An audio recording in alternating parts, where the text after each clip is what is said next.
Você que diz que todos nós somos aqui perfeitos retardados? Pierre Chanou, professor emérito, PhD da Sorbonne, membro do Instituto, comandante da Legião de Honra, ele diz o seguinte: o nazismo e o comunismo se tornaram, assim, lados opostos da mesma moeda revolucionária, gêmeos heterozigotos. Ele é um idiota também? Mas vamos lá pro que ele argumentou. Ele trouxe o Chanou, um pensador francês muito importante, e ele trouxe também uma informação de um artigo do Chanou, que é uma citação na qual ele diz que o comunismo e o nazismo eram gêmeos heterozigotos, lados da mesma moeda. Mas agora eu tenho uma pergunta pra fazer, eu queria que o Nando Moura respondesse com sinceridade. Você leu, antes de gravar esse seu vídeo, o artigo do Chanou, no qual ele usa essa argumentação do nazismo e do comunismo como gêmeos heterozigotos? Por quê? Como você leu, é como esse argumento é citado no Guia Politicamente Incorreto da História do Mundo. Não é o texto do Chanou, é uma citação de algumas linhas que tem em outro livro. Você leu o contexto ou você está reivindicando a autoridade do Chanou pro seu argumento só com base nessa citação? Porque aí é um perigo. Por que eu tô perguntando isso? Porque quase toda a literatura do Chanou sobre nazismo, comunismo, Segunda Guerra não foi traduzida do francês. Você não encontra em português, você não encontra em inglês também. Porque o artigo do qual esse texto do Chanou é tirado, ele só existe em francês, num banco de dados de artigos acadêmicos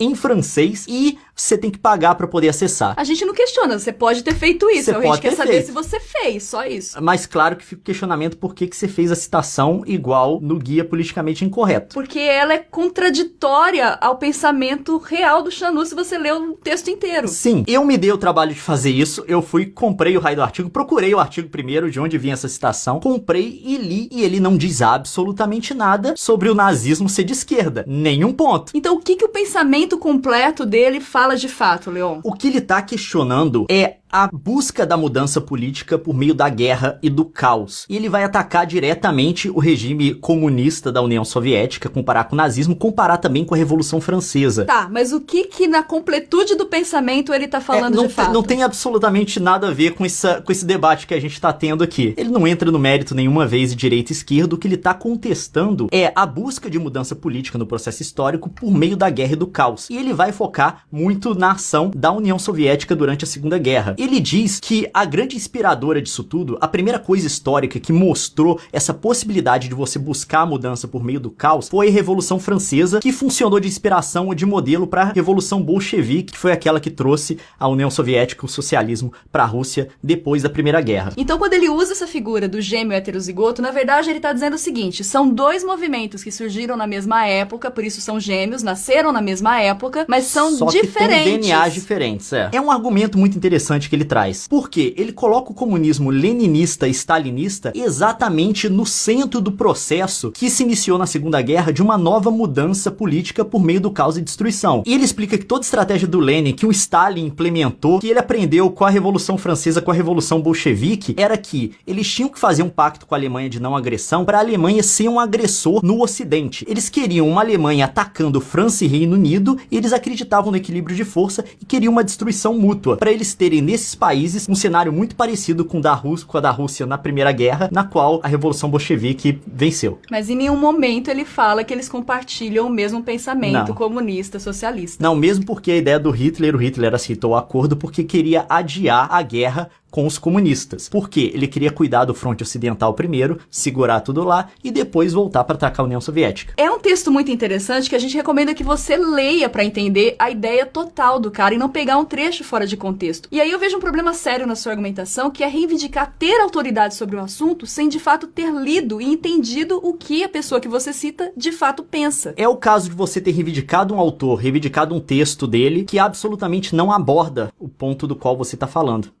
Então, enfim. O Richard J. Evans, PhD pela Oxford, Hamburgo, uma simples venda, diz o Richard J. Evans, exigia 40 papéis diferentes no nazismo e ainda precisava se submeter à extorsão dos membros do partido. Também concorda com a opinião. Eu não entendi onde que ele concorda com a opinião, desculpa, realmente eu não entendi o argumento. Você acabou de fazer uma citação que, tipo, precisava de 40 documentos para exportar um treco da União Soviética logo comunista.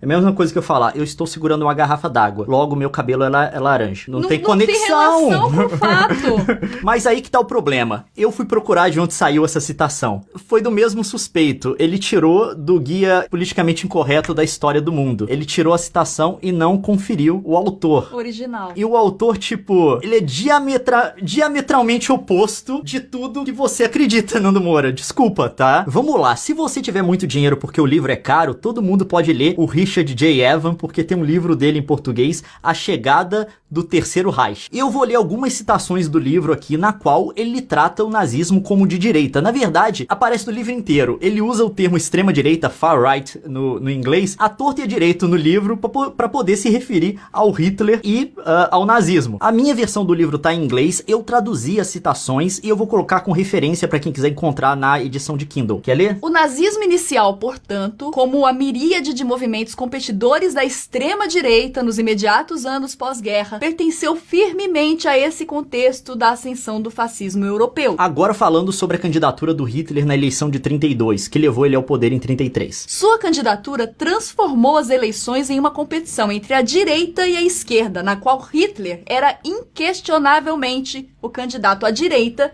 o que fez Hindenburg extraordinariamente, incrivelmente, o candidato à esquerda. E agora falando sobre o aspecto cultural do nazismo, aquela coisa de cultura degenerativa, enfim. Os nazistas não eram o único partido na direita a sentir que esta grande tradição estava sendo minada pelo modernismo musical da República de... o que é isso? Não? Weimar. O qual eles atribuíam no seu jeito bruto, usual, a subversão judia. Então, tipo, a gente citou só algumas e são as citações pequenas, porque a gente quer ficar lendo um monte. Mas no livro, como eu disse, à torta e à direito, ele se refere ao nazismo como direita, ao nacionalsocialismo como direita ou como extrema direita. Far right é o termo que ele usa. Mas não é só isso. Tem mais coisa do Richard J. Evans, que é o seguinte. Tem um vídeo de 15 minutos no YouTube, 14 minutos dele num programa de rádio, comparando o Hitler ao Trump. Aí ele fala coisa tipo isso. His attacks on the judiciary, the legal system, the media, they have some echoes too of the Nazi era. Yes,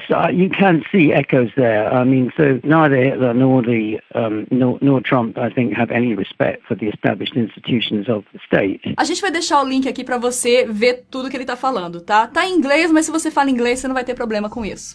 Mais uma vez, a reivindicação de autoridade de um autor, e dessa vez não é o caso do outro que não tocou no assunto. Esse reivindica o exatamente oposto. Então... é como se eu dissesse, eu gosto de chocolate, e o Leon dissesse pra vocês, a Nilce não gosta de chocolate. Foi basicamente isso com o Richard J. Evans agora. O Richard Overy, PhD em História pela Cambridge, escreveu o livro The Dictators, tá? Ele também concorda com essa opinião. Ele é um retardado também, ele é um terraplanista. Ele diz, um dos elementos ideológicos fundamentais é a ciência econômica para o socialismo e a biológica para o nazismo. É o seguinte, em relação a esse autor, eu não sei de onde ele tirou essa citação. Não foi do Guia Politicamente Incorreto sobre a História do Mundo, tá? Eu não encontrei, então não tem como eu comentar porque eu não sei o contexto. Ele pode estar tirando de contexto, como tirou a citação também do Xiaonu que a gente falou no início. Ouça de novo esse trecho do que você fala. Um dos elementos ideológicos fundamentais é a ciência econômica para o socialismo e a biológica para o nazismo. Não faz sentido, não tá o ponto. fazendo sentido. Você não tá Provavelmente, se isso é uma citação de fato, a frase deve ser maior e deve ter algum sentido aí. Mas o jeito que foi dita...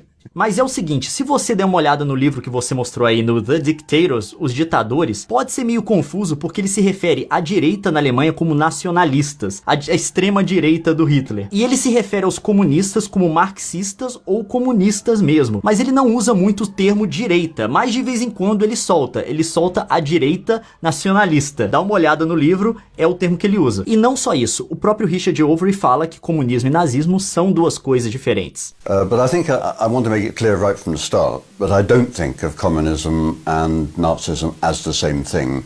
They are fundamentally different ideologies. O Richard Overy, PhD em História pela Cambridge. I don't think of communism and Nazism as the same thing. They are fundamentally different ideologies. Se fudeu, o problema é seu. Se fudeu, o problema é seu. Você ter citado o Richard J. Evans. Mas você não pode ensinar aquele que não quer aprender, não é mesmo? Leon. Chegamos em um ponto em que nós concordamos.